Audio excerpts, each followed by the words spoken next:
Good evening, good morning, good afternoon, everyone watching on Maconi Entertainment. It is time for the monthly money race at Daytona International Speedway. Welcome to Fast Fridays presented by Maconi Setup Shop. We've revamped the format for this series, and tonight we have the NASCAR Xfinity Series cars at Daytona International Speedway as our monthly money race with a 3-foot custom trophy or $250 cash to the race winner. For those of you who haven't joined us before, Fast Fridays is a weekly series by Maconi Setup Shop, featuring a varying car and track combination each and every week. With the revamped format we are seeing now, drivers enter in order to race in 3 qualifying races, with the top 20 in points automatically locking in to the money race. My name is William White, and joining me in the booth tonight is Jeremy Briggs, with David Kritz working the controls in the production booth. Jeremy, not only are these drivers racing for some awesome prize options, but are doing so at a super speedway, meaning anyone from anywhere can win this even when it gets to the white flag. What can we expect to see here tonight as the drivers prepare to hit the track? Good evening, William. And one thing you have to do is be there at the end to take that checker or to take that white flag to be in it to win it. These drivers are going to have a few laps out here. They're going to have 60 laps tonight to get it done. They have to be there at the end to win it. And this track can breed chaos, especially with the big one. These Xfinity cars definitely pack a big punch in the air, and I'm excited to see how the racing goes tonight. Super speedway racing, always a spectacle, and as you mentioned, Jeremy, the Xfinity cars can certainly pack a punch in terms of bump drafting power as well as raw speed. You'll see as these cars begin to get to full song, sort of the end of lap 1, you'll be seeing speeds far in excess of 180, 190 miles per hour, all within everyone, tightly packed with millimeters apart, where the smallest mistake could mean calamity. But here is your starting grid for the Fast Fridays money race at Daytona, and it is NASCAR Coca-Cola iRacing Series driver Taylor Hurst in the 33, on pole with Ethan Eckert in second place. 2019 Coke Series champion Zach Novak has Fast Fridays money race winner Michael Curran in the 57 on his outside. Carter Casey will round out a star-studded top 5 of Daniel Lewis in the 52 on the outside of row 3. Jared Davis in the 35 has Freddie Bassinez in the 54 in PF Company of Landon Mendenhall in 9th, and Gabriel Gatti in P10. Jacob Szymanski and Hewlin Kauser make up row number 6. Jonathan Sillis in the 3, and Matt Hale make up P13 and P14. Kevin Lee and Stephen McGow rather, in row 8. Aiden Wigfield had a good performance in the Legends race at Lanier last week. He'll be starting from 17th with Alberto Alvarez in P18. Further back in the field, Ryan Wilson. Oh, you're going, Jeremy. You can finish the last bit. Sorry about that. All right, I just want to give you a little breather here. Sorry about that. Ryan Wilson coming in here 19th, the number 50. 20th will be Vinny Tigner in the 46. 21st will be Jared Poole in the number 11. Garrett Corn starting 22nd in the number 29. Toby Proser will be 33rd in the 88. 25th will be Benjamin Macer in the 49. Brandon Webb, 26th. Brandon Jennings will be 27th in the 41. Jacob Cannon will be in the 28th position in the number 19. Running on our field there, Ronald Shearer in the 128-29th, and Reedier in 30th there. Ed Gobick in the 84th, 31st. Robert Flesnes, I might have pronounced that wrong, in the 42, 32nd. Joshua Nichols, 33rd. Harrison Kosar, 31st. Devin Mason, 35th. Brian Flatt, 36th. A lot of cars out here tonight. As the cars are now out on the track, I believe we might be 1 to green here as the drivers are on the track. Let's see how this goes. Big pack of cars. It's going to be a great race. Yeah, it'll be 33 race cars out on the racetrack tonight, with I think over 60 registering for the qualifying session, so you almost cut the field in half for those that made the show. And yeah, we'll have just the single formation lap to allow these guys to get their bearings, get their tyres and brakes and whatnot up to temperature. Taylor Hurst, of course, will be leading the field in the number 33 machine. He's got the Contender Series banner on from obviously when he competed in that series, doesn't do so anymore. He's in the big time in the Coke Series, as is third place Zach Novak, having won the title 5 years ago. Sandwiched between them, the 25 with the custom 12 of Ethan Eckert. So a lot of big names up towards the front. That should make for very clean and very, very exciting racing, where, of course, At a track like Daytona, absolutely everything can happen. 2.5 miles long, located in Daytona Beach, Florida, opened of course in 1959 with the oval course, with the road course that hosts the Rolex 24, opening a few years later in 1966, where 4 wide is possible, but bears a lot of risk. We'll see how quick these guys take to go 3 wide, as the lights are still on the iRacing.com safety car, and we will actually be going around for another formation lap. So we'll have a little bit more time, about another 80 or so seconds, before we actually go green at Daytona. So Jeremy, obviously we have some big names, 2 from the Coke Series in the field tonight, first and third. But I'm going to ask you, who do you think might be able to take the win tonight at such a wild card racetrack? And that's just it right there, William. It is a wild card. It's hard to choose somebody to pick here. Like you said, those top guns up in the front, it's hard not to pick one of them, but sometimes you gotta root, maybe for the boss man there, Jeff Maconi, and see if he can make it done and maybe keep some of that money in his pocket. Yeah, of course, the prize is being dished out by Maconi Setup Shop, and that is the boss man right there in the 03, Jeff Maconi, $250, or a 3-foot custom trophy up for grabs for the race winner. And I'm sure he'd love to keep that $250 all to himself and potentially spend it on a nice dinner. But we'll have to wait and see. Yes. In 60 laps time, 100 miles on the cards for these drivers at Daytona International Speedway. Let's see just who can come out on top, as I'm sure these guys, just like us, are itching, raring to go. They want to see that pace car pull off out of turn 4, and we can start to get this show on the road, as Taylor Hurst and Ethan Eckert line up on the front row, side by side. The first kind of port call for these guys early doors isn't to really try and push as hard as you can. What you need to do, you need to find your friends, find who can take a push reliably, who can deliver a push reliably, and ultimately, if you have any teammates, you need to find them ASAP and try and get up towards the front to be there at the end while also staying out of trouble. It's like chess at 190 miles an hour. Super speedway racing is certainly one of the greatest spectacles you'll ever see in automobile racing. The safety car should pull off any moment now. Lights are still on. We're going around again. I don't know if there's issues. I'm not Jeremy, sure. or... I think they're trying to figure out the field here. There might be an issue with who's on track and who isn't. I'm not sure. I see stuff happening under race control there. I thought I saw one car sitting on pit road. I no longer see that car, as everybody's trying to get everything situated. I think the pace car lights are off now. They are, so yes. We should be coming green next time. And yeah, William, here we go. 60 laps. $250, and his NASCAR guys want a piece of it. And a lot of these drivers also in here that I'm sure you're more familiar with than I am out here gonna try to get their prize. Most definitely. I think we've finally got those technical gremlins sorted out, as everyone starts to bunch back up just that little bit more, ready to form up for the race start.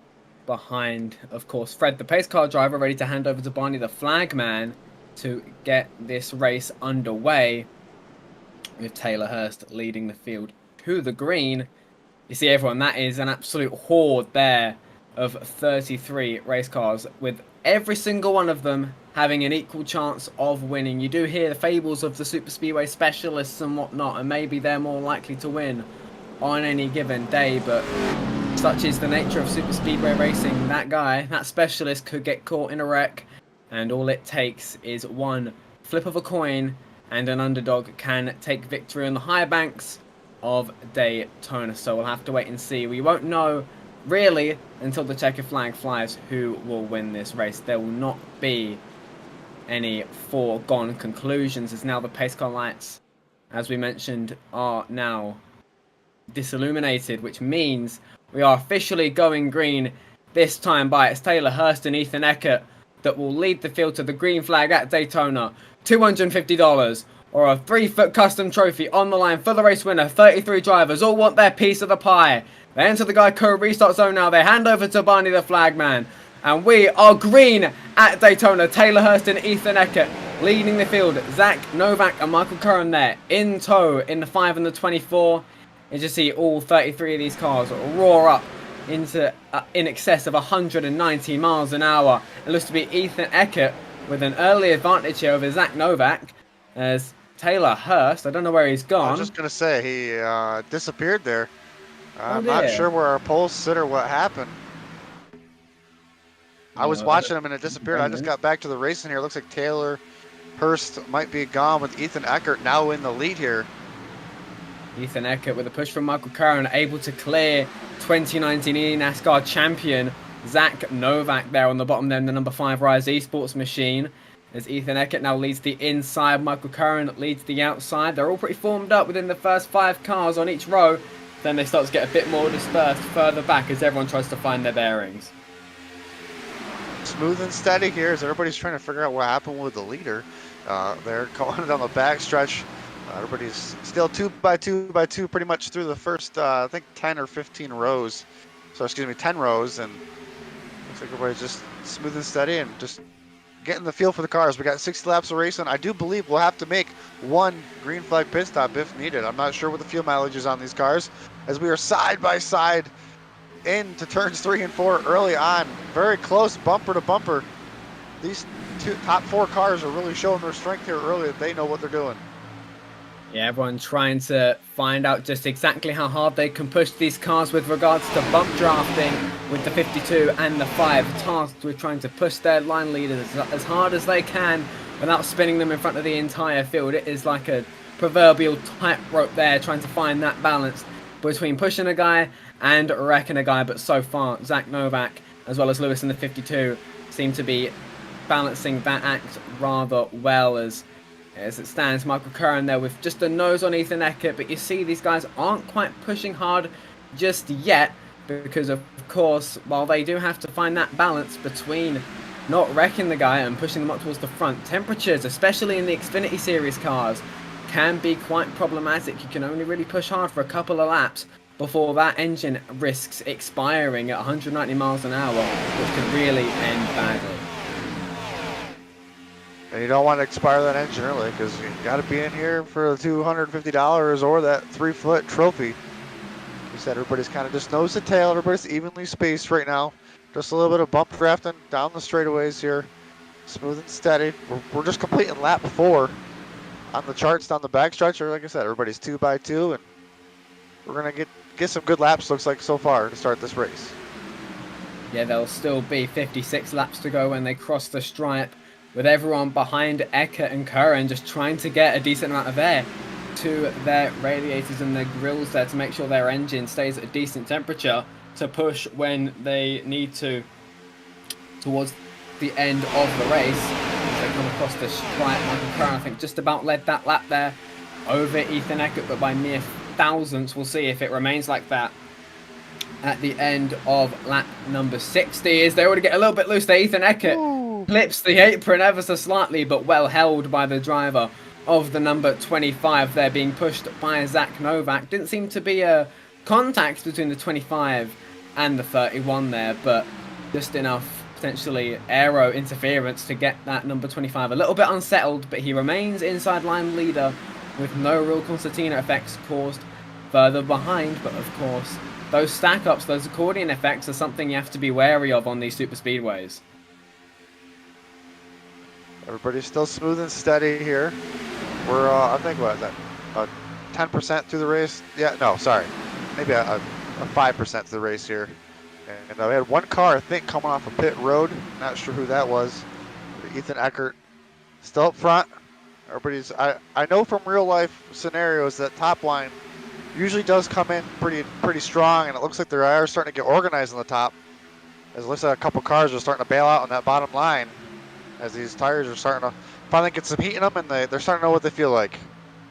Yeah, the outside line prevailing for the minute as Michael Curran does get clear of Ethan Eckert, meaning that Curran now leads the inside lane there. Obviously, everyone wants to get clear so that in the event of green flag pit stops, pitting becomes that much easier. But Curran back up to the high side, trying to work the lanes there.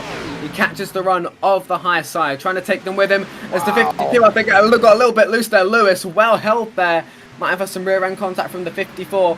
now sees a resurgence from the inside lane. They're led by Ethan Eckert and Zach Novak with the 8 back there. In tow, third in line. The 54 with a small blink. The 8 now with a small blink. They almost make contact, do Lewis and Novak, but they keep it straight. They keep it steady. A small mishap in what has been a very clean start to proceedings thus far. Coming to lap 8 of 60. Everyone's still being as conservative as they can, but they're starting to find the limits now, and they're going to begin to push them soon. Over 180 miles an hour around these turns. These drivers are hauling the mail. We're doing about 190 once we get to the end of the straightaways.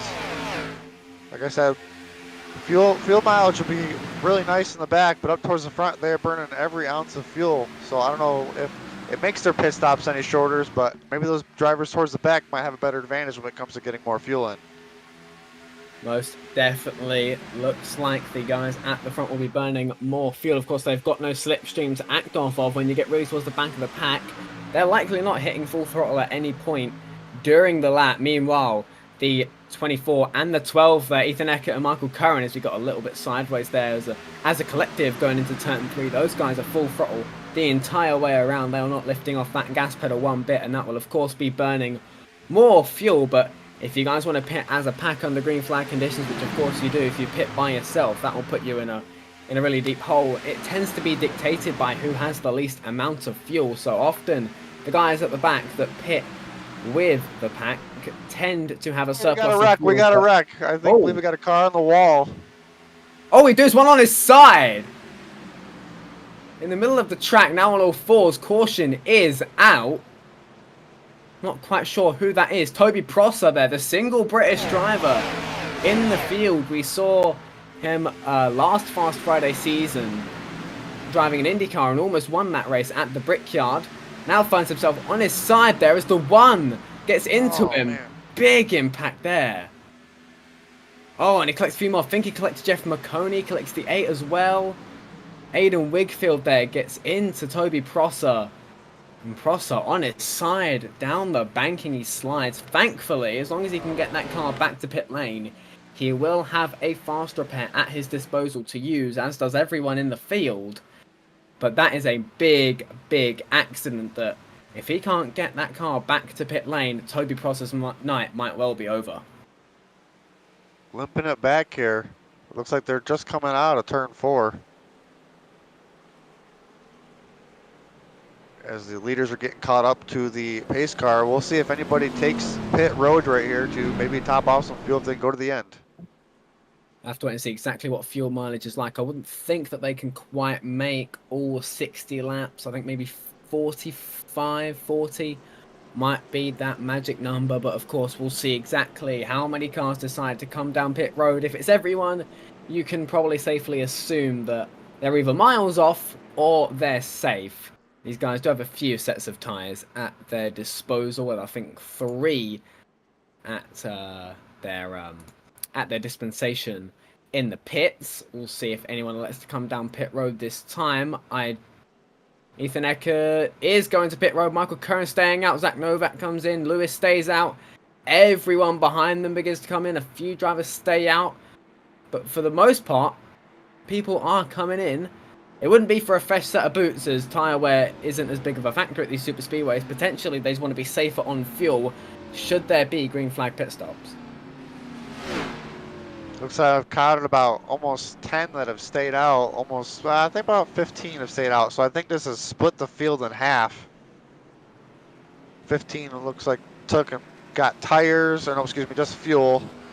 Looks like the other half, except for the drivers obviously getting their damage fixed. So a little less than 15 getting just fuel there. But like you said, you got 3 sets of tires. We're still early. Like you said, tire wear is not really a thing.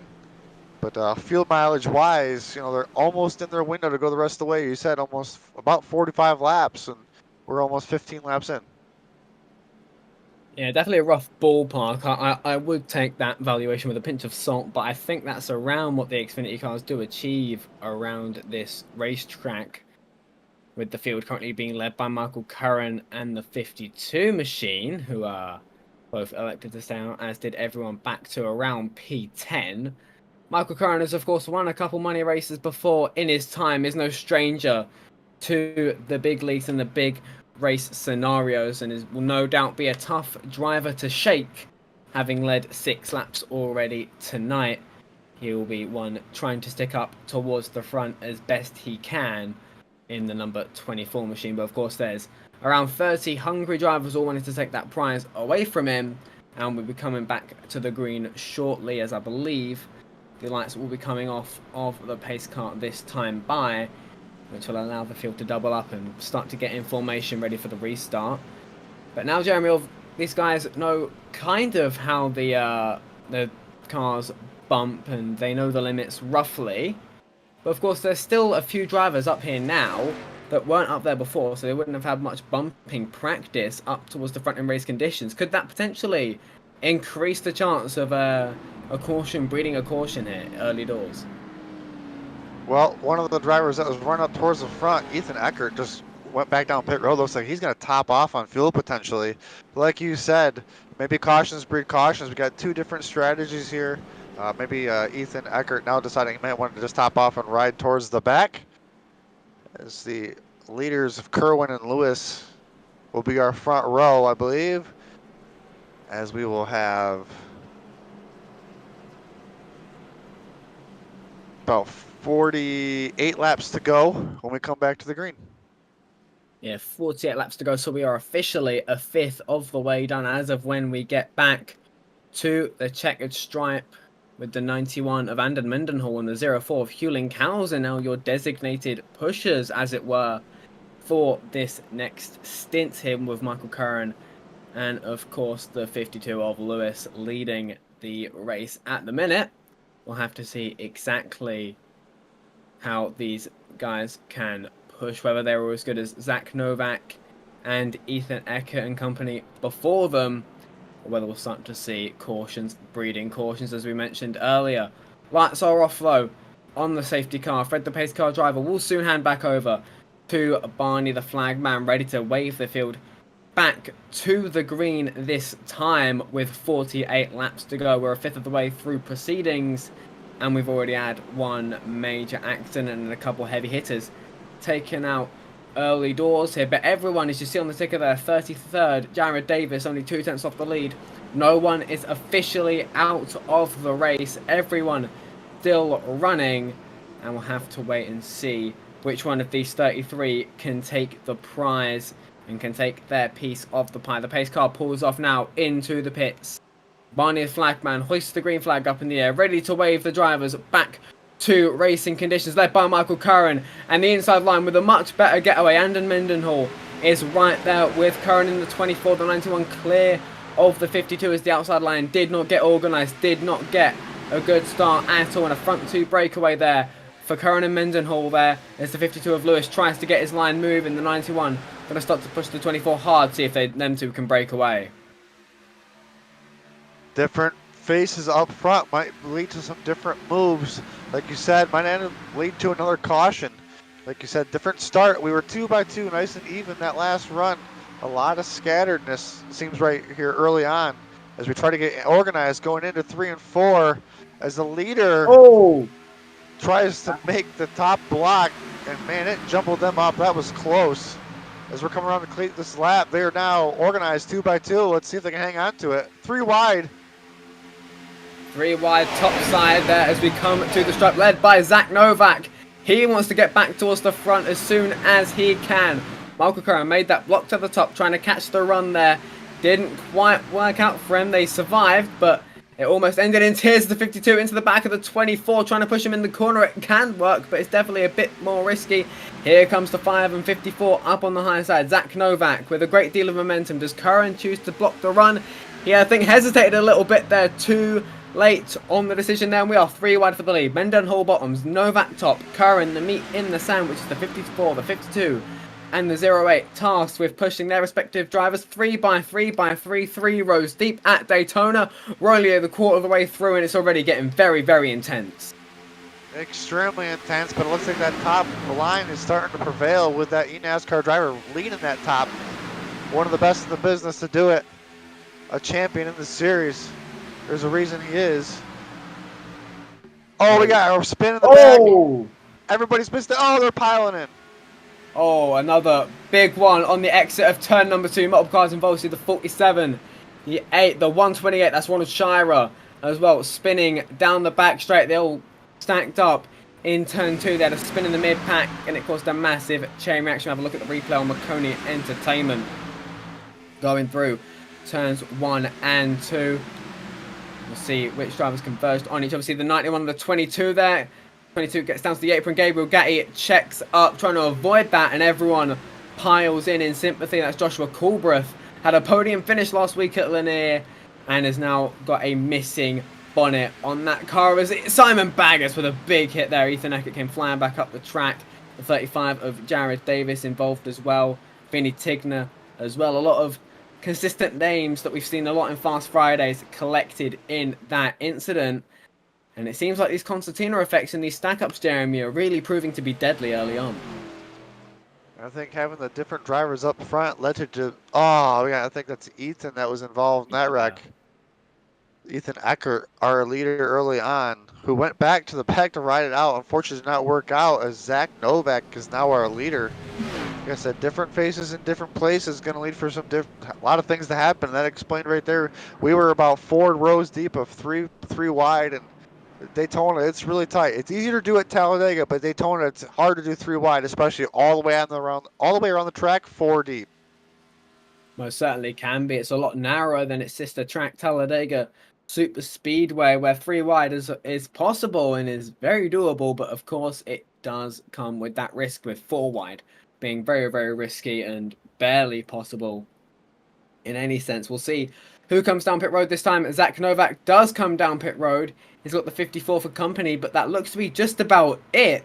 He's the only one in frame alongside Zach Novak. 3, I'm seeing about half a dozen cars come in sympathy behind Zach. But looks like most of our drivers elected to stay out under this caution period.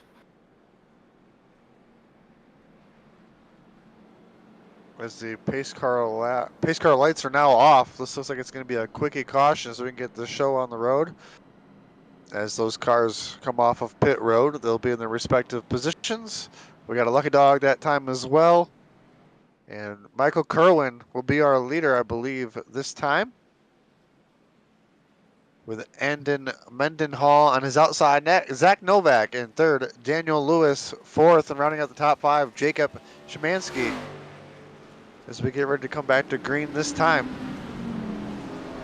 Car's still coming off a pit road. Oh, go ahead. Yeah, we'll see who can rise to the cream of the crop, as the cars that Jeremy mentioned, of course, will be coming off pit road momentarily to catch up to the back of the pack. So everyone will be nice and formed up, ready for the restart. With, of course, as Jeremy mentioned, Michael Curran and Andon Mendenhall leading us to the green flag. Pace car lights off, which means we'll have 43 laps to go when we reach the checkered stripe at the front straight. With Barney the flag man hoisting the green flag up in the air, up in the flag stand, ready to bring the cars to racing conditions. Once again, a quickie caution for the second yellow of the evening. So a big stack up off of turn 2 was very quickly cleared up. Everyone probably took their fast repair of everyone that was involved in that incident. Apart from Ethan Eckert, it seems like he might be out of the race. He was still stationary when we saw Zach Novak and company come in to the pits. Michael Cronand and Mendenhall side by side in tandem, ready to see who can make their line work, as Mendenhall beginning to squeeze Curran as best he can. Into the restart zone we come.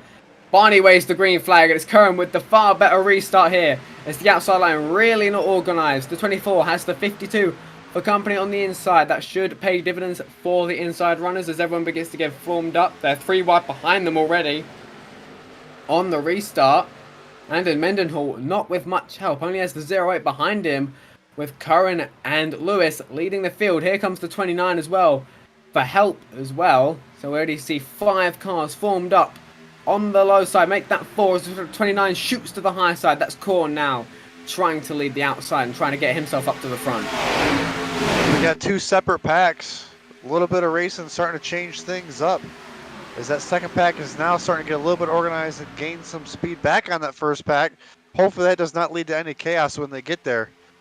If they can get single filed up, they'll have no problem catching this first pack, because got two cars on the outside is really just slowing them down as that second pack is now creeping in so slightly. A little bit of chaos here early on. See what happens here in the next few laps as drivers are just trying to get everything organized again.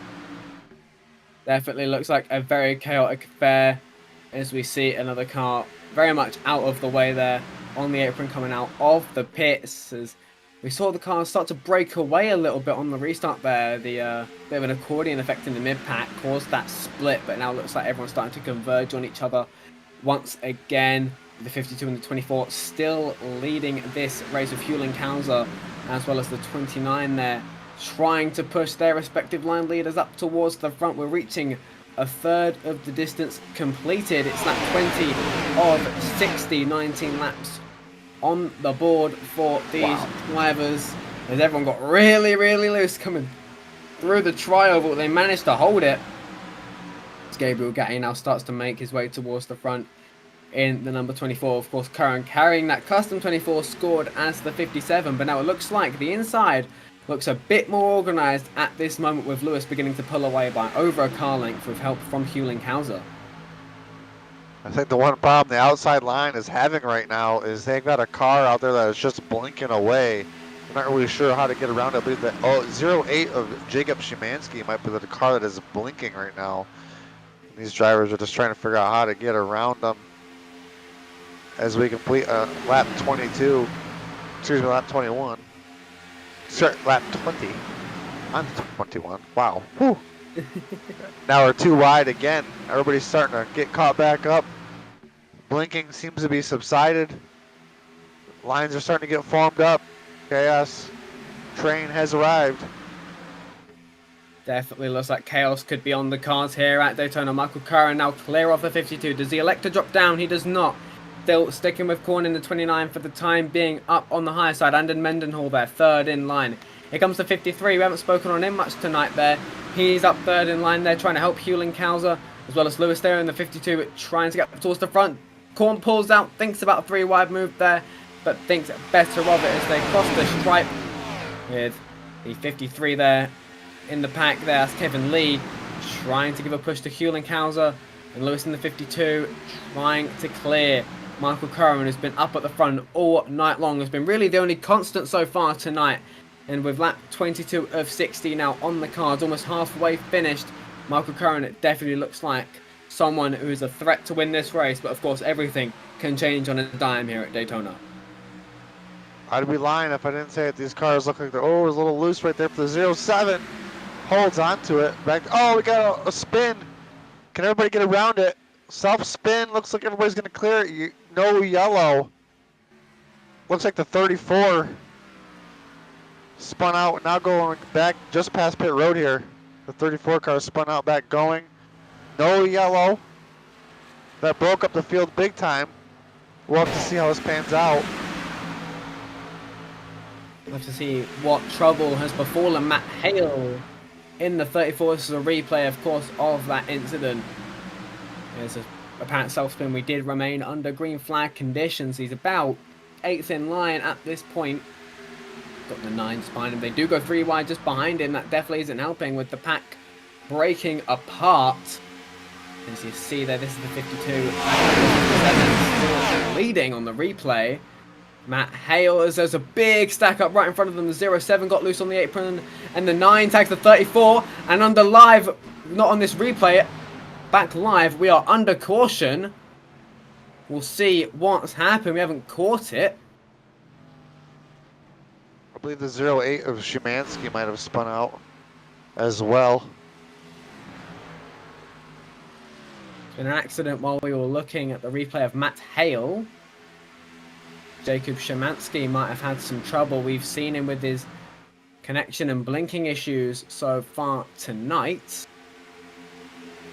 Might be hard to follow with all this blinking on this replay. They're going to focus on a different car just to make sure that it's consistent. See Gerald Poole there in the 9, the 54 as well. Szymanski almost in the wall. And that blinking might have caused a bit of prediction code there between himself and another driver there. Black, red and white car. Szymanski in the wall there sideways after contact there. Kept the car rolling, but I think that just about triggered an automatic iRacing caution, which is why for the third time tonight we find ourselves led by Fred the Pace car driver. Jacob Szymanski still in the running, still looking okay with no significant damage to his race car, but of course now begs the question with regards to fuel mileage. Everyone who hasn't pit yet, do they come down pit road again with nearly half of the race completed to make sure that they are absolutely safe? The 52 comes down, the 57 comes down. I think everyone's coming down. Might even grab some tires here. We'll have to keep an eye on it. Definitely, we'll see if any teams utilize their jackmen and get some tires on their race cars. As I see, only 2 cars that have stayed out. Potentially a gamble. 3 cars that have stayed out. Some potentially wave around, some potentially. Yep, I see cars going up on jacks. Looks like Michael Kerwin got right sides. A big strategy split there with 52 win the race off pit road. The Sander Mendenhall just pipping Michael Curran out of the pits there. Hewlin Cowser gets out 4th with the 54 in P5 out of pit road as everyone begins to filter out of their pit stalls there. Michael Curran. Yeah, go ahead, Jeremy. I think it's a good time for anybody to take tires right now too. You know, just being halfway of the race. You know, kind of refresh, restart the race here halfway through the race and get some fresh tires on there and see what happens. Yeah, I don't mind the call for fresh tires at the halfway point. Doesn't look to be any significant wear on any of these tires, but of course it kind of guarantees that you won't run into any tire problems later on. You know they can go for 30, but you're not exactly sure how far they will carry you on a full 60-lap stint. So better safe than sorry, and just being in the lead pack at Super Speedway means you have a great chance of winning. So definitely not a bad call to take some right side tires. So we'll see how that works out for the 57 of Michael Curran and everyone behind him on the same strategy, with the field now being led by one of those drivers that stayed out as guys beginning to take more gambles, take more risks halfway through. Track position, of course, very important at the super speedways. See Zach Novak there deep in the pack, up in P5. He stayed out on this last caution period, with now the 3 of Jonathan Sellers actually leading the race here behind the safety car. Lights should come off this time as they cross the stripes, so we should be restarting with 34 laps to go. They'll tick off quickly under green flag conditions, but still plenty of time for those all-important moves to be made. As the pace car lights have been extinguished, drivers are going to get lined up 2 by 2 in good old NASCAR fashion. I believe Jonathan Sellers is our leader right now. This is going to be new faces and new places again. Halfway pretty much through this race. We'll have to see if anybody makes any crazy moves, goes 3 wide again, or if we can at least try to get towards the end. I believe we still got at least 20 contenders for this $250 or the 3-foot trophy. Absolutely. Everyone is in it to win it at Daytona for the Maconi Fast Fridays money race. Of course, as Jeremy just mentioned, $250 or a 3-foot custom trophy on the cards for whoever takes the checkered flag here in 35 laps time. We're working lap 26 under caution. We'll come back to green at the beginning of lap 27 with the 3 of Jonathan Sellers in first place, leading the field to the green. Fred the pace car driver will soon hand over to Barney the flagman to get the race going for a 4th time to end our 3rd caution procession this evening. Everyone now 2 by 2 by 2. Obviously some big names still in the hunt. Obviously chief among them, Zach Novak, 2019 NASCAR champion, looking to take his first Fast Fridays win. The last time we had a Fast Fridays money race, you remember the trucks at Homestead. Malik Ray came so close to claiming that prize. It was Maurice Barry beating him by just 15 milliseconds in Florida that evening. We're back on a Floridian behemoth about a mile longer with 34 more laps on the cards. We'll see if Jonathan Sellers can get it done. We'll see if any of these guys can dethrone that number 3 machine, donning the famous Dale Earnhardt number that became so synonymous with this racetrack. Is a bad restart on the top side. The 0-7 did not get going there, pardon me.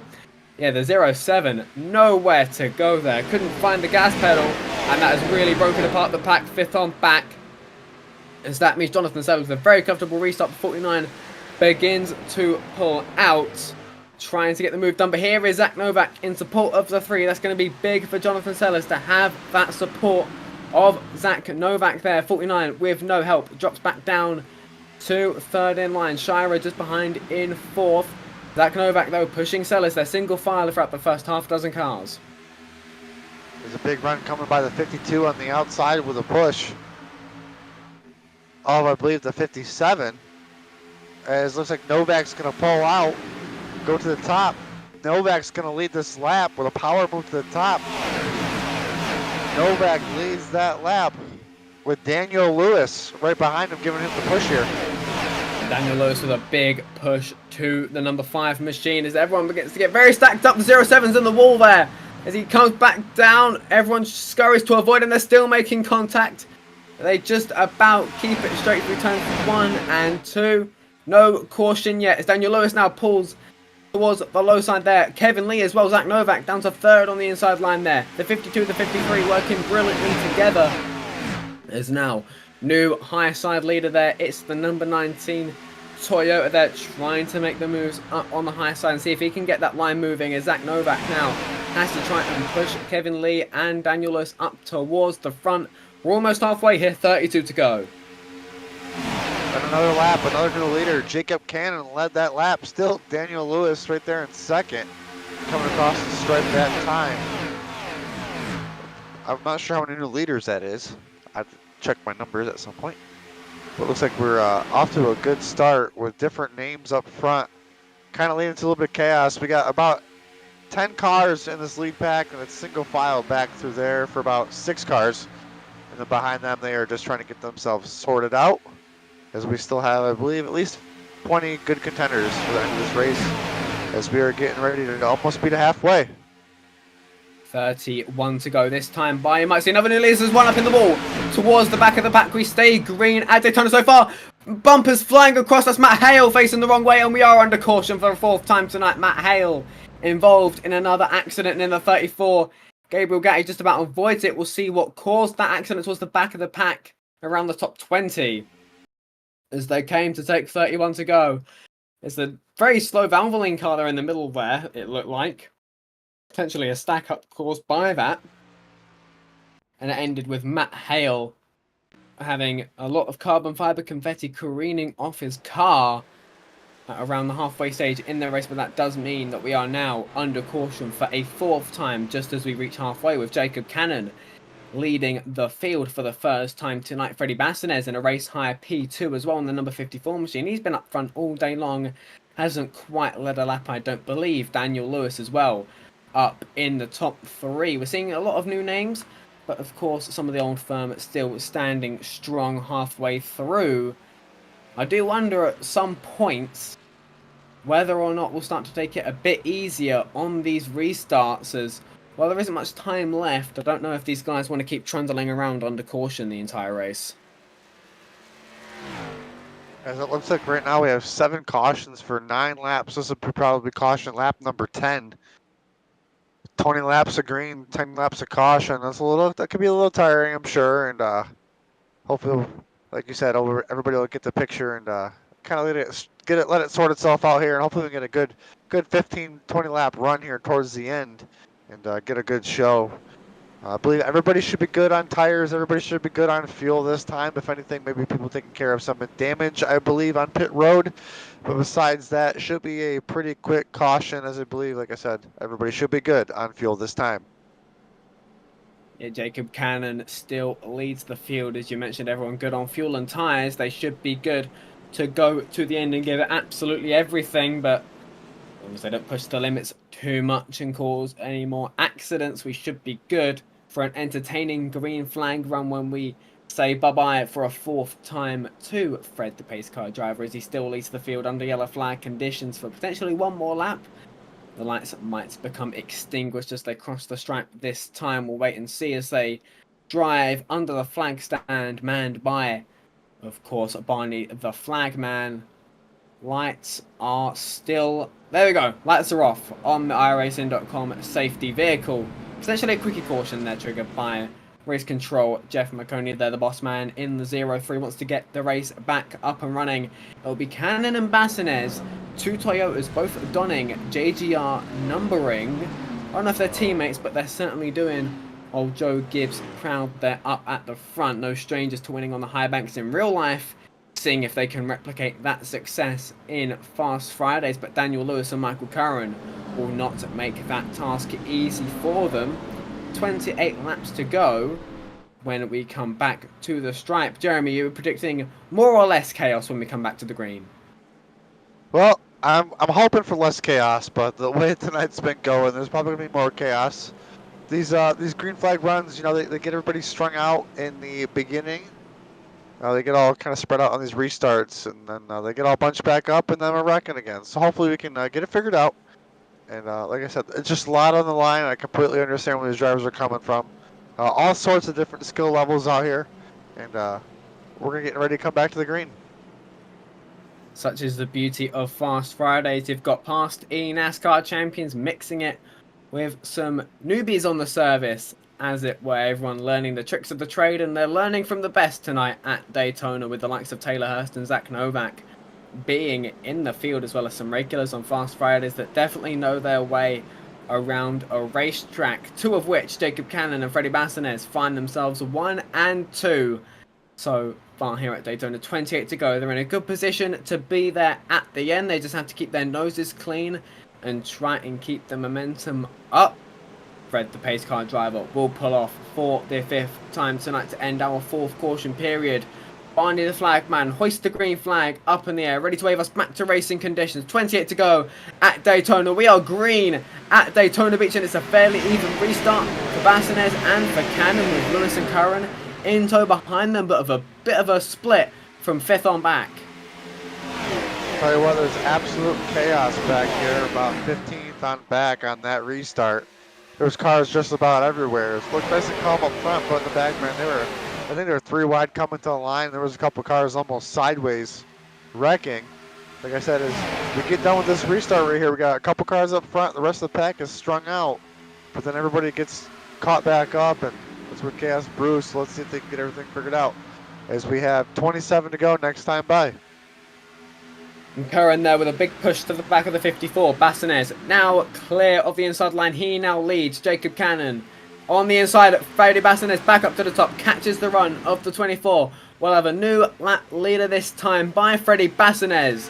Another new leader here at Daytona. It's been a brilliant topsy-turvy race up to this point. We'll see if we can keep it going. 27 laps to go here at Daytona, with Jacob Cannon, now Daniel Lewis with a big push to the back of the 19.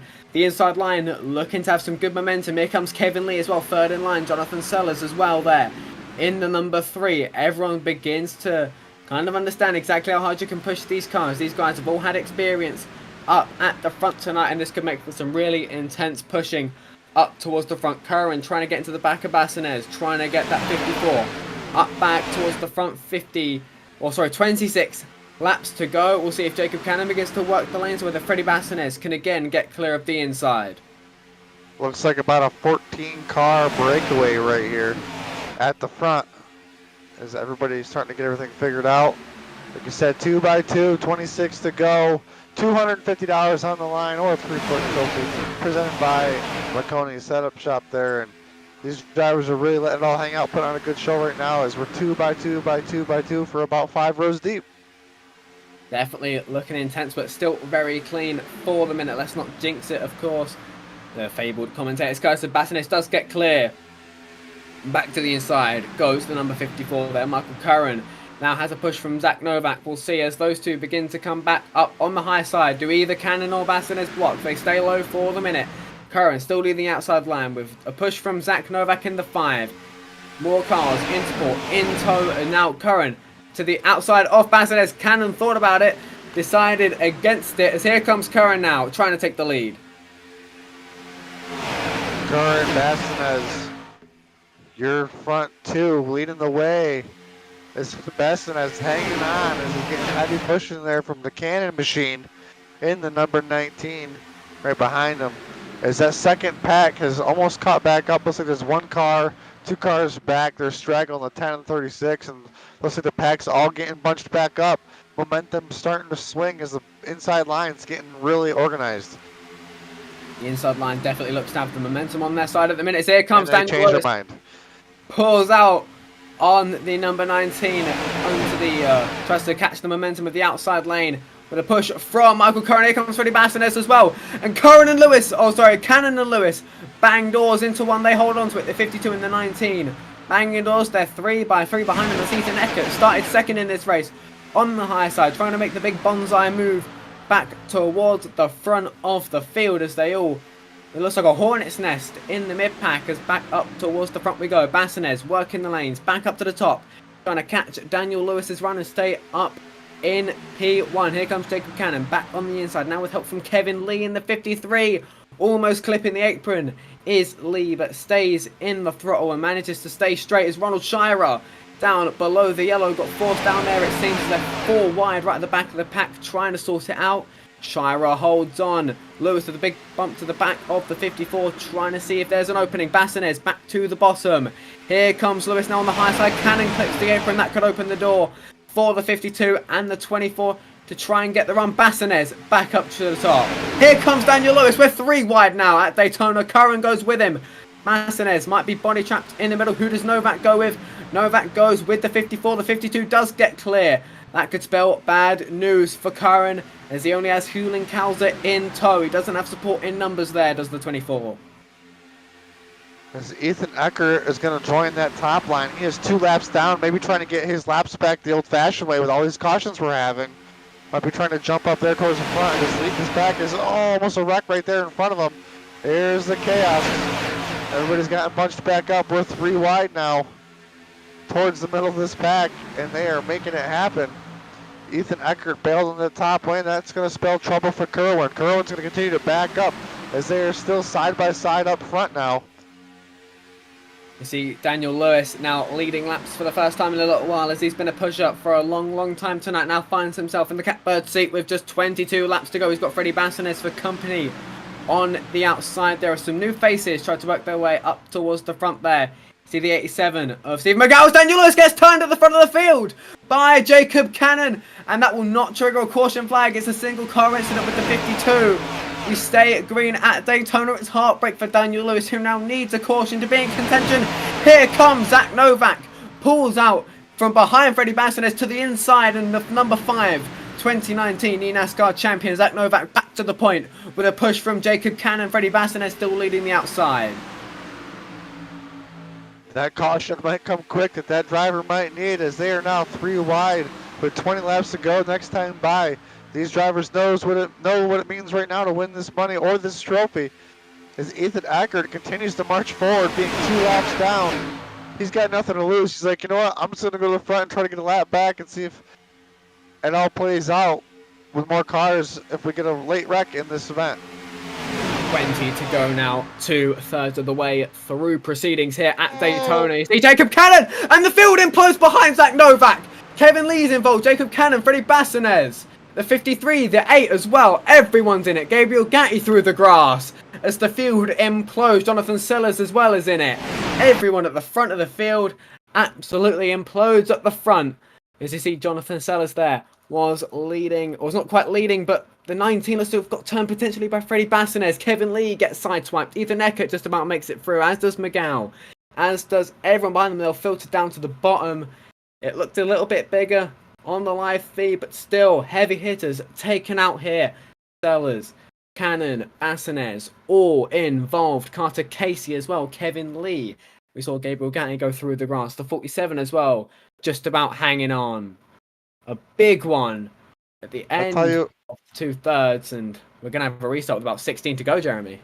I tell you what, if there was any place for that big one to happen, I think that was probably the best spot ever, because there was not a lot of, to me, it did not look like there was a lot of damage that could have happened. Maybe a couple bent fenders.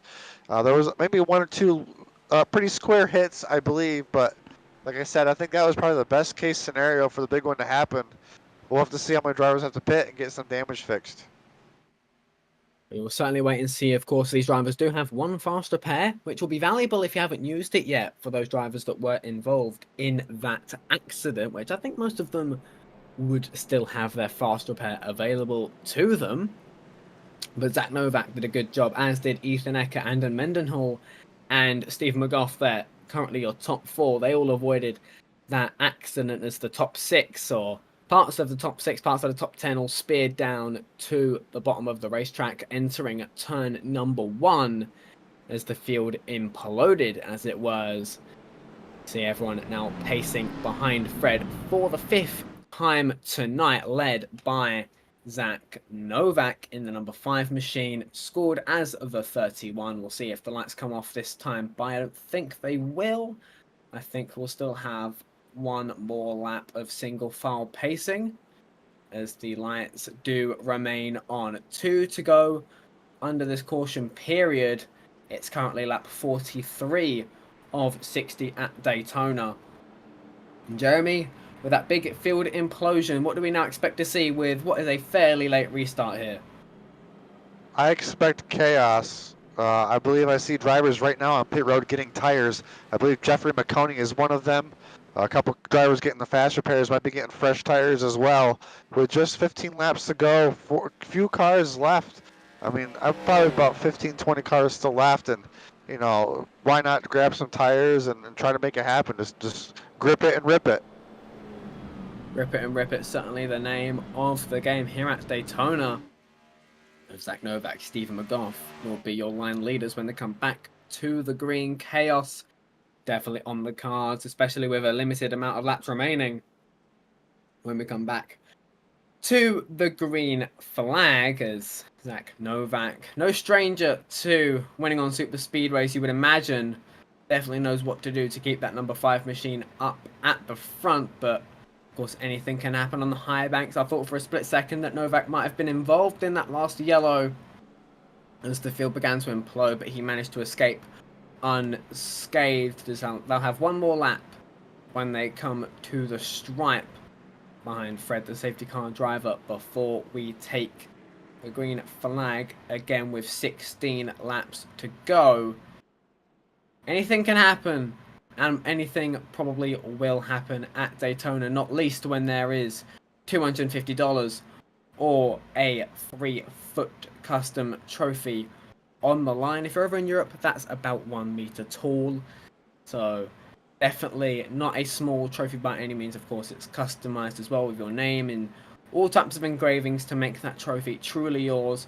Makes that prize all the more enticing as the lights now become extinguished on the roof of the iRacing.com safety car. We begin to double up with Zach Novak leading the inside, Stephen McGough leading the outside, with Andon Mendenhall as well as the number 12 there, second in line in P4. 49 as well as the number 91 there will be 5th and 6th. Michael Curran survives that accident with only minor damages. He is still P7 and still in it to win it. So we'll have to wait and see. As you mentioned, very unpredictable are these races, but now we've thinned the field down a little bit. Jeremy, do you think you might have a faint idea of who might win this race, or do you think it's still very up in the air for you? Zach Novak has proven himself right now. I think Zach might come out as the winner with these. What we got? 15 laps to go, 16 laps to go. When we come to the green. I believe fresh tires are in 16th place. We know tires don't matter that much. We've had quite a few laps under green, but I don't think it'll matter as much. But I'll love to see what happens, and this is going to be a good shootout. It will certainly be a shootout to keep your eyes on. Do not go anywhere. You're watching Maconi Entertainment. It's the money race for Fast Fridays with big prizes on the line, and you're just about getting to the good bit, as there are still some banged up cars in the mess, still scratching and clawing at any chance they can get of winning this race. These are the moments that you love as a racing fan and as a sim racer. As the pace car will pull off now. 16 laps to go ahead of our drivers. It's not long now before we decide a winner. Zach Novak, eNASCAR champion, has got Stephen McGough on his outside. They come to the green flag. Barney the flagman waves us back to racing conditions, and it's Novak and Mendenhall with an ideal start on the inside. It's a two-car breakaway on the bottom, the 49 and the 24 there. That is Macy and Curran there on the bottom, looking to join Mendenhall and Novak on the inside there. As the outside get formed up, they begin to disperse a little bit in the mid-pack, but they remain organised for the minute onto the back straight, 16 to go.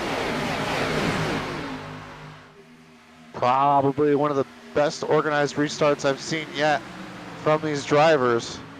As this pack is all pretty much still all put together, as Maconi looks like he's dropping towards the back. He doesn't want to be anywhere towards the front, I suppose. There's a lot happening, as it looks like Ethan Scott is trying to go 3 wide again to try to get back towards the front to get some more laps back. As we're going to have 15 laps to go this time. Stephen McGough, I think, just tagged the left rear of Zach Novak. That could have ended in absolute tears. He tries to side draw for 3 wide. In the mid-pack, there's one more big one! Towards the inside we go. It's another massive accident on the inside. Coming out of the tri-oval. It's a spitting image of a few laps ago. The 10, the 35. Gabriel Gatti's in it. The 2 is in it. Freddie Bassinez just avoids it. Another massive field implosion as they'll track up towards the wall and track back down. Ethan Eckert just about scrapes by, I think. Daniel Lewis, Kevin Lee are in it. Michael Curran's in it. Jonathan Sellers as well. Big names involved here with just 15 to go. The 41, I think he hit the wall first. That's what started that chain reaction.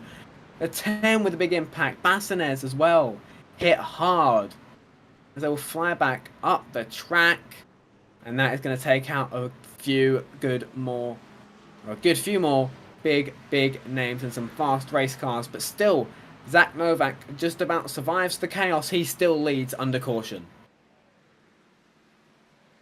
One driver that was, I believe, not involved in that was actually coming to a stop was the 03 of Zach Novak, who I believe just bailed out of the pack down the backstretch that lap, like I had said, and looks like he kept himself out of the big one. And a lot of drivers, a lot of big name drivers that were up towards the front all night involved in that one. Zach Novak, like I said, still our leader here, and my pick looking good. Definitely never a bad pick is the 5 of Zach Novak, who leads under our 5th caution period of the evening. 5th or 6th, I've lost count already. As Zach Novak still leads. Stephen McGough there. We saw McGough have a bit of trouble trying to lead the pack there. I think just about tagged the right rear of Zach Novak, but they all managed to hold it together.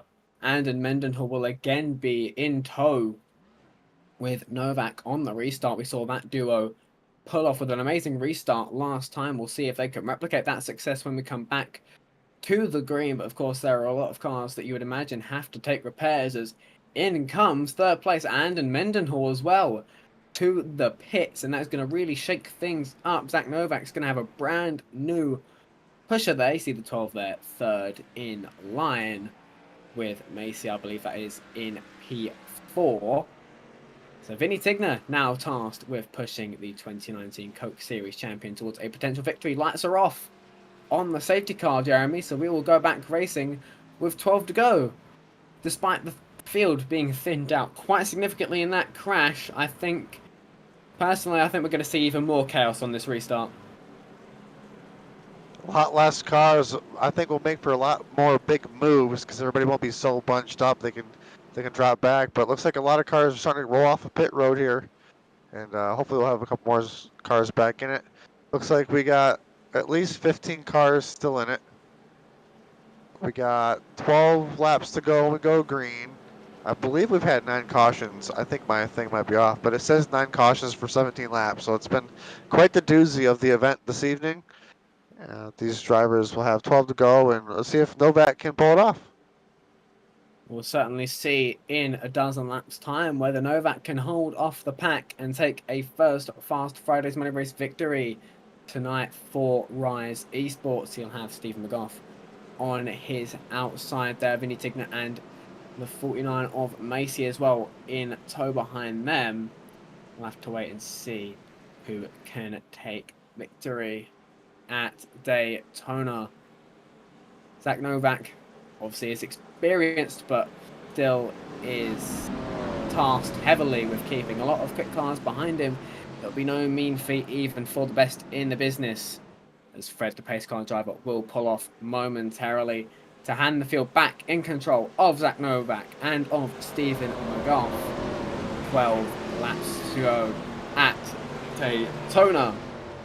Into the Geico restart zone we go now. There goes Fred, the pace car driver. McGough blinking a little bit on the outside. Definitely less than ideal for the pack as Zach Novak steps on the lower pedal. We are back green at Daytona. It's a very good restart for Zach Novak. Maybe too good of a restart as the field will begin to close back in with the drafting and Tigner and Stephen McGough among them.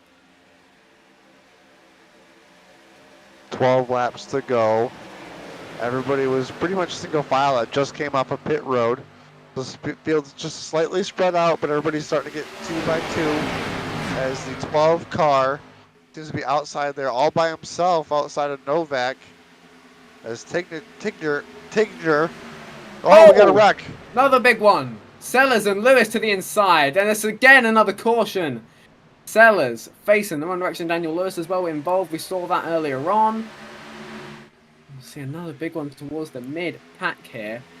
Jonathan Sellers we saw involved, missing a front bumper. We'll see what caused that accident.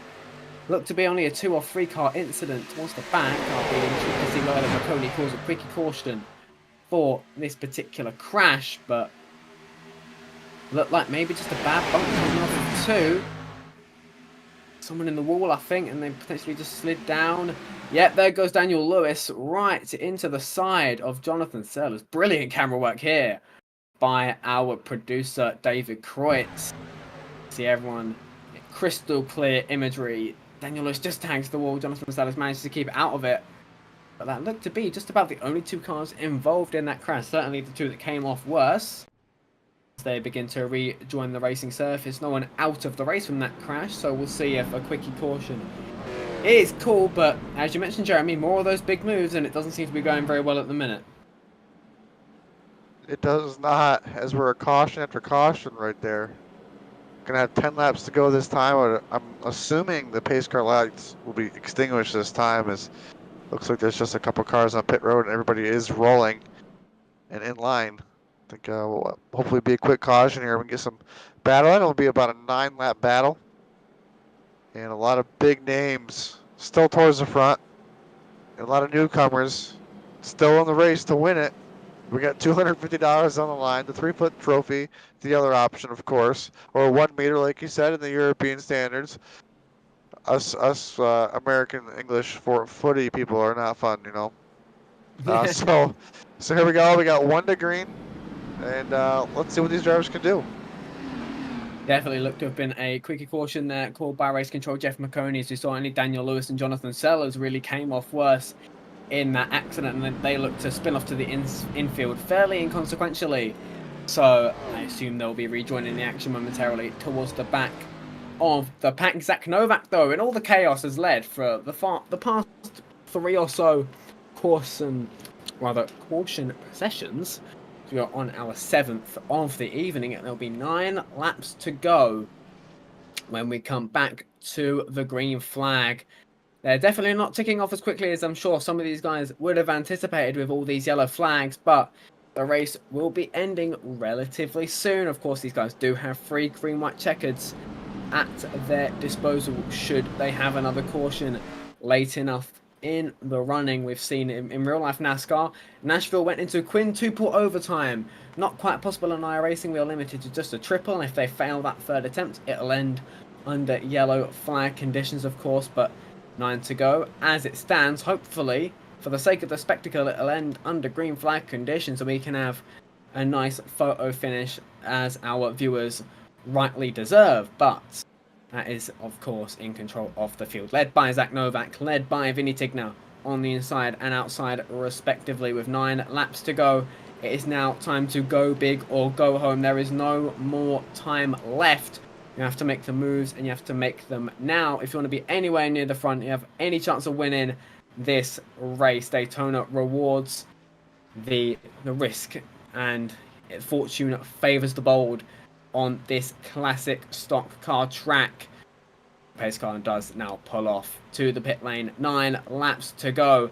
Zach Novak, Vinny Tigner lead the field back to the green. Barney the flagman waves us back to racing conditions.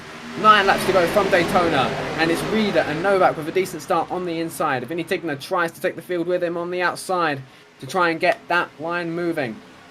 There's the number 87 there, Stephen McGough, tries to get moving, or 47 rather, of McGough there on the outside with the 49 of Macy there in tow. Tries to get the line moving, but looks like the inside more organised on this restart. Does Reeder pull out on Novak? Not for the minute.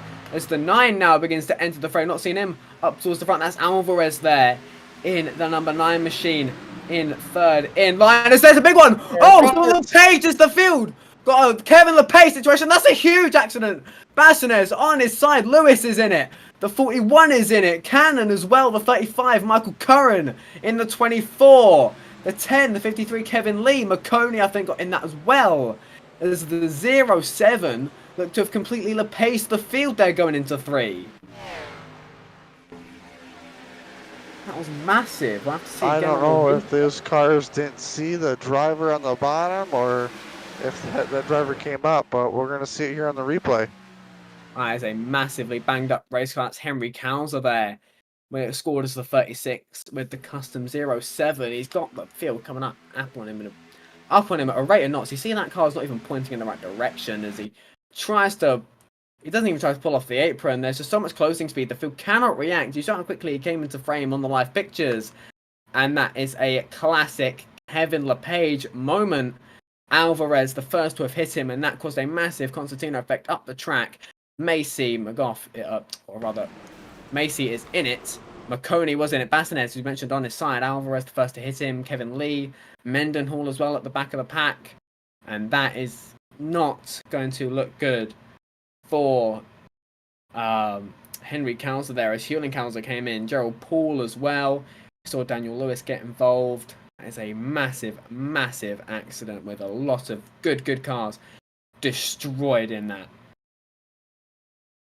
Extremely unfortunate circumstances there. I mean, I think fifth on back was in that wreck almost, and it's definitely going to put a damper on the finish of this race as we got a lot of cars that got damaged that are pretty much out. Yeah, it looks like we'll have to see what happens here. Yeah, I saw Benjamin Mesa, not Macy, I beg your pardon, I'm calling him Macy the entire time. Ben Mesa in the 49 car as well, involved heavily in the accident you see him there in his pit box. At the moment, you see every cycle through the amount of cars in the pit lane absolutely destroyed there. Most of those cars, I would imagine, will not see the checkered flag tonight. And it's another even later race restart. This won't quite trigger a green-white checkered. We'll go green, I think, around 4 or 5 to go. But just look, you see about half the fields on the pit lane. You can visibly see as we still pace around behind the safety car just how much the field has been sliced effectively in half with that accident caused by Henry Cowser going inexplicably slow on the inside there with a destroyed race car. I think there is definitely a case to be made that Cowser should not have been on the racetrack at that time. I'm shocked that even happened. That was quite the event, and race control took care of him quick, but obviously the damage was already done. And I think there's only 7 cars that weren't involved. That is definitely going to thin the herd massively, and you'll be rewarded for surviving that. There is absolutely no doubt about it. See, Gabriel Gatti managed to scythe his way through it. He's now up to 5th. He's not been up front for a long time in this race. We've not spoken much of him. He's a very quick driver, been on Fast Fridays a lot. Being up at the front, has taken victories a couple times if I do remember rightly, but hasn't quite had the raw speed and cunning at Daytona. Up to this point, he now finds himself 5th.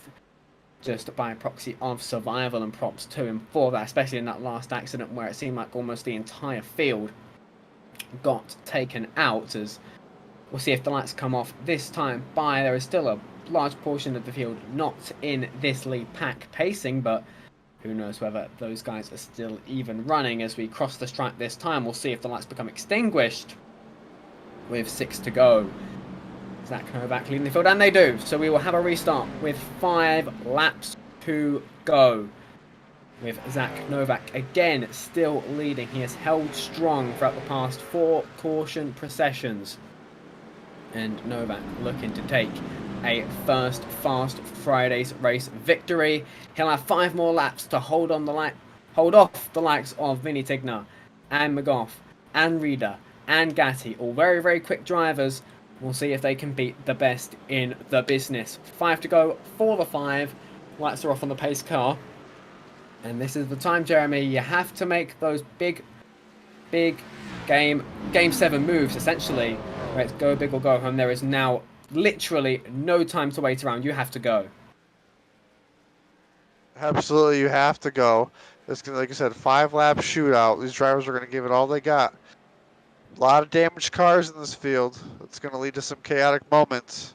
We'll have to see what happens. I mean, when I say chaotic moments, it's already been chaotic. What am I even talking about? It was just wildest thing to even put us in this situation, and hopefully these drivers can make do with it, and hopefully there's enough left. Yeah, hopefully this will be our last caution of the evening. I'm sure some of these drivers will be growing weary of the amount of times they have seen the back end of Fred, the pace car driver. Hopefully for the last time he will pull off at the end of this lap. He'll hand over to Barney the flagman and give car number 5 the 5 to go. Open palms in the air from the flag stand, where Barney the flagman hoists the green flag to give the signal to go, go, go. See just who can come out on top. Anything can change on a dime. Zach Novak has held strong throughout this latter half of the race, but can he hold on for just 5 more circulations of this Floridian gem of motor racing? They call it the world centre of racing, as eyes now all on the leaders. Zach Novak chief among them. Green flag again at Daytona, and it's Novak and McGough in tow. Tandem on the bottom. It's Tigner and Reeder up high. 2 by 2 for the lead. Gabriel Gatti there in P5, and it's a big split 5th on back. Zach Novak still leading there. You see the 47 now begin to enter the fray. Now as the field begins to converge on each other, see 3 wide towards the back of the pack. Is that wrecking again? Oh, guys. Bassines, Maconi with big impacts. I think that's the 41 of Jennings that came in. Ethan Eckert as well. According to the tower, we're still green. That was a massive accident, and unless we've got a tower glitch, we are still green at Daytona. We'll see the replay of everyone coming out of turn 2 absolutely imploding. Yes, we are still green. We are still green. Novak leading. Here comes Stephen McGough on the outside. Tigner makes it 3 wide. Coming through the trial with 4 laps to go. Now, these are the go big or go home. It's game 7 moves. Tigner trying to get around McGough. Unsuccessful. Going into turn number 1. And Tigner, with no help, may fall like a stone through these next couple of corners. Novak still hanging on. Gabriel Gatti now up to a race high P2. McGough and Lewis up on the high side, trying to make it work as Lee and the 32 goes spinning off to the infield. That might also still stay green, though. That's a caution, and we will have a first attempt at a green white checkered as the 32 and the 53 go spinning off to the infield, coming out of turn 2. I tell you what, with this small amount of drivers there, put on one heck of a show. William, you're doing a great job calling it. That was awesome. You got me so hyped. I tell you what, they were putting on some good moves. We'll get these, rack them and stack them, and see if we can get this going. I'm not surprised that we didn't throw yellow there, because they want to keep this race and get it going. There's just silly things happening back there, and I think these drivers will catch back up to the pace car. This should be a quickie yellow. Hopefully it looks like a quickie yellow, and I'm glad at least one person's happy with the hype I'm delivering, because I'll tell you 2 people who aren't, and that's my parents. It's 1:17 AM over here in the United Kingdom, and I'm screaming my head off just seeing the spectacle that these guys are putting on here at Daytona, but the show must go on. Zach Novak still leads under what will be, I imagine, a first GWC attempt as the field still forms up behind the pace car. We're 3 to go. We'll have our first shot at overtime. If you're unaware of NASCAR overtime rules, they are as such. You get the 2 to go when the pace car does pull off. You have control of the field. That is your green lap. 2 to go. Then the white flag lap, and then, of course, your checkered flag.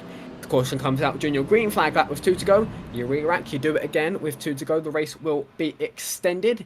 If you get a caution flag with 1 to go, then the race is over.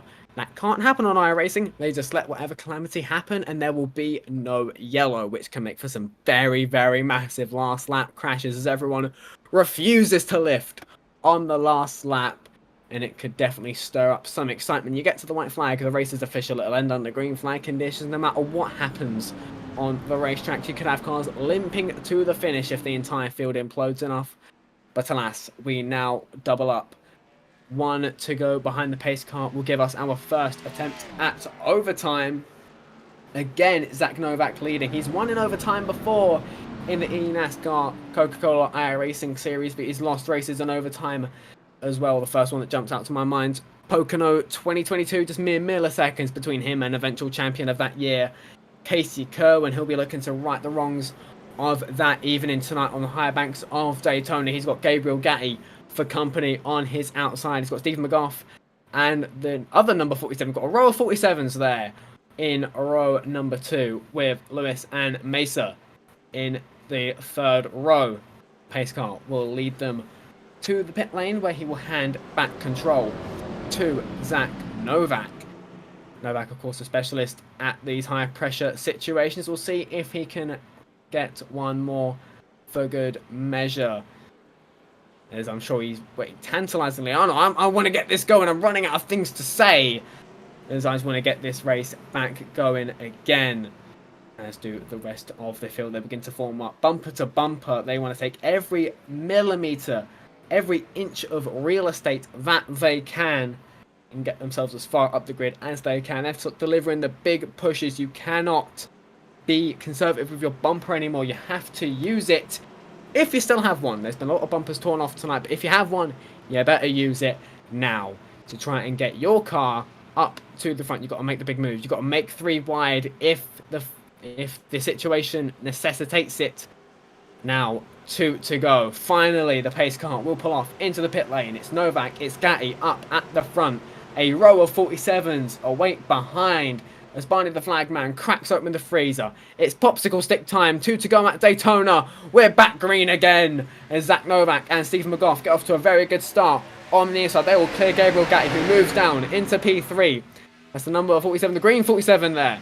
Up at the front of the outside lane, but it's the inside that has the organisation at this moment. We'll see. Will we have another caution or will we end under green flag conditions? Gatti makes the block there as the number 52, Daniel Lewis, tries to make the move up to the higher side. Gatti now leads the outside. Here comes McGough. 3 wide now on the back straight as Gatti, Lewis, and I believe that's the number 47. Can't quite read the name on the banner there on the windshield, but alas, Zach Novak with now help from the 22 there. Trying to get up towards the front. Gatti tries to pull the side draft. Daniel Lewis trying to get him up towards the front. We'll see if the 22 can give Zach Novak a push. If they get to the stripe, this race is official. 1 lap to go from Daytona. 1 lap to go. Zach Novak, your leader. Lots of pushing in behind them. Can they hold him off? We're in turns 1 and 2, William. Ligonis the rest of the way. Yeah, Zach Novak with help from the 22 Gabriel Gatti. And what was that? Daniel Lewis there. Coolbrough trying to give Zach Novak, the push to the front there. Gabriel Gatti and Daniel Lewis there up on the higher side. They're not quite got the momentum as they go 3 wide behind them. Now here comes Gabriel Gatti back with momentum. A push from Daniel Lewis. Coolbrough trying to give Novak the push there. Through 3 and 4 for the final time. Can Novak hold off the field when he starts to throw the block? Coolbrough looks high. Coolbrough looks low. Novak can't make the block. Goes high to try and push Lewis. Coolbrough to the inside. Photo finish. Novak takes it as they wreck across the line. Zach Novak wins at Daytona, and he will have his choice of either $250 or a 3-foot trophy as everyone implodes across the line. And breathe. What a race, Zach Novak. No waiting for those burnouts. He'll do them in a wrecked car going into turn 1. Zach Novak, 2019 eNASCAR champion, now victorious for the first time in Maconi Fast Fridays. And what a finish that was. Coolbrough and Gatti round out the podium. Gonna have to catch my breath after that one. I don't know about you, Jeremy. Holy cow, man, that was incredible. That was race of the century. A brilliant finish there with Zach Novak managing to hold off the entire field there. Made the blocks at the perfect time. Caught Daniel Lewis's run at the absolute millisecond perfect moment as Coolbrough made an incisive move to the inside. but ultimately mere hundredths separate Joshua Fireball Coolbrith from victory. Zach Novak takes it in the number 31. Coolbrith in the 22 takes second place. The rest of your results are as follows. Gabriel Gatti rounds out the podium there in third place. Vinny Tigner in fourth place. Daniel Lewis rounds out the top five. Ben Mesa in P6. Hewlin Kauser P7. Brandon Webb, Carl Reeder, and Jared Davis round out your top 10. Top 10, all within a quarter of a second. Such was the magnitude of just how close that finish was, with Jared Davis at the back of that pack. But Jeremy, we've got to hear from our driver now, don't we, as we look through the rest of the results as well. Yes. From 11th on Yes. back. Steve McGough there in the 47, Michael Curran a second off, and Jacob Cannon last on the lead laps. Only 13 cars finished on the lead lap. It was definitely a race of attrition. Kevin Lee, Logan Blau, 1 lap down. Devon Mason, 2 down. And I think from this point onwards, none of these drivers saw the checkered flag. Garrett Korn, the boss man, Jeff Maconi, Freddie Bassinez led laps. Ethan Eckert started P2, a DNF for the driver of the 25. We look at 21st on back. See more drivers that didn't quite see the end of the race. Andon Mendenhall, Alberto Alvarez, Carter Casey, Gerald Paul, Jonathan Sellers, Ronald Shirer, Matt Hale, Simon Baggers, Jacob Szymanski, Toby Prosser. So a few more English drivers actually in the UK&I club. More than just Toby Prosser there. So unfortunate that none of the Brits could get it done tonight, but still a decent showing from our boys with Ryan Wilson, Aidan Wigfield, and Taylor Hurst rounding out the top 33. Brandon Jennings, Henry Kauser as well in the field tonight. But now, let's hear from some of our drivers. And joining us currently in the commentary box, winner Zach Novak, 2019 NASCAR champion, now a winner in Maconi Fast Fridays, just a couple hundredths in it. How does that feel? Yeah, it feels good. Wish we could have gotten a little bit more green flag racing there, but that run at the end was fun, and just kind of glad it all worked out for me. I knew, I tried to check whoever was behind me up in the 3 a little bit, and I didn't really do too good of a job of it, so I opened up the opportunity for him to make a move on me down the front, and just luckily I timed the block, as well as I could, and everybody raced clean to the finish, so happy with that. Obviously happy with the result, and shout out Jeff for putting these on, and thanks for inviting me. Yeah, of course, we saw you lead 25 laps tonight, most of which were towards the end there. With the attrition that we saw going on with the amount of cautions and crashes, how important was it, and how were you able to keep that number 5 machine up at the front that entire time, leading all of those last few restarts? Yeah, it's just, I think it comes down to experience. I have, quite a bit of experience just in these situations, and so it kind of just makes it easier for me to process everything going on, and yeah, I think that definitely played a huge part in it, and obviously having the lead as well on those restarts, it's just kind of makes you be in the best spot possible, right? So yeah, everything just kind of went perfect for me, and played out right into our hands, and luckily nothing went too crazy at the end there, so we could finish it out. Awesome stuff. Well, of course, one more question we have to ask is, Zach, you've got a choice after winning tonight at Daytona. You've got $250 or a 3-foot trophy.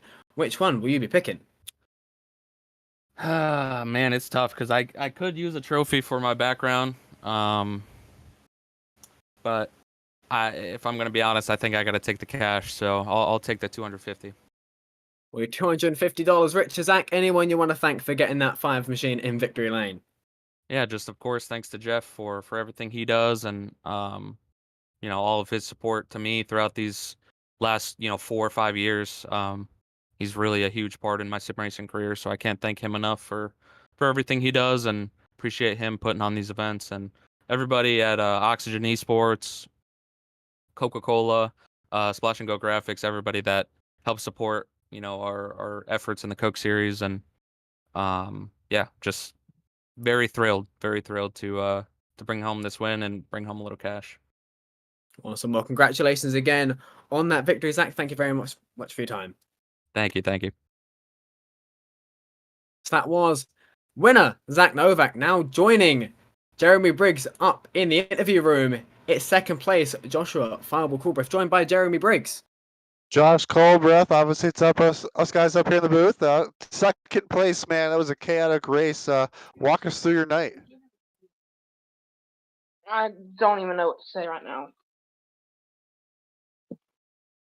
We've got a speechless one in the booth. I like it. I was so close again, man. That's tough right there.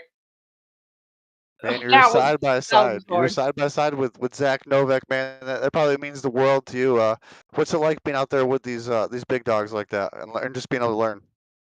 I don't know. It was a super good race. I was just trying to keep myself clean the whole time, and I did. And I finally got it to the front.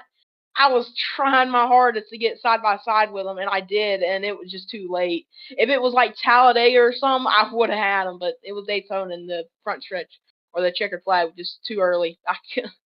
So close. 2 100s. That's heartbreaking right there. Well, man, congratulations on being the first heartbreak, I guess, in second place. Who you got to thank for getting you here tonight? Really nobody. I mean, really nobody. I mean, I put Victor fuel all over my car because I'm one of the ambassadors for him. So I guess if y'all want like a sports drink or anything, like take to the racetrack or anything, go get Victor fuel. It's super super good. I would recommend lemonade. It's one of the best flavors. So. Awesome, good deal. Shout out to Victory Fuel. Congratulations on second place, Joshua. Hopefully we'll see you at the next one. What'd you say? I'm sorry. I said congratulations on your second place, and hopefully we'll see you at the next one. I'll be at the next one, and thank you. Absolutely. All right, Joshua Colbreath, your second place finisher. So that William. Yeah, we've got to bring up Gabriel Gatti, third place finisher. Gabriel, you were right there in the mix for the best in the business. Obviously, just a couple hundreds behind a Coke driver and a Coke Series champion. Third place at the flag. How good must that feel? I mean, it feels great, I mean, considering how the race went, just sort of getting involved in a little bit of wrecks, and then just I think with like 10 or 15 laps to go, I was in like P25. So to get back up in the front and almost win, I mean, it feels good. I mean, had a big run off of 4, was so close, but then 31 just blocked the last second, and it was close, but very happy with P3. I mean, that's more than I could ever ask for, and that's just a great result. Very happy with that.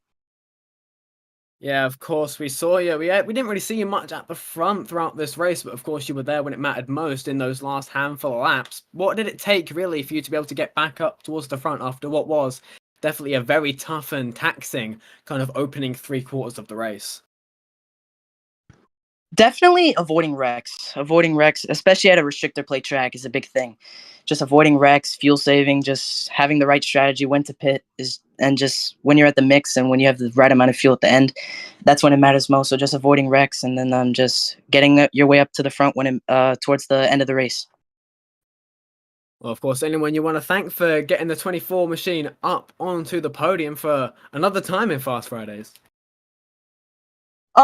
Big shout out to all the Maconi Entertainment guys for hosting this race. It was a lot of fun. Big shout out to Fanatec, my steering wheel. And yeah, very happy to have gotten into that 24 machine Toyota Supra and then finish in the top 5. And it was a lot of fun. So I appreciate all those guys for that.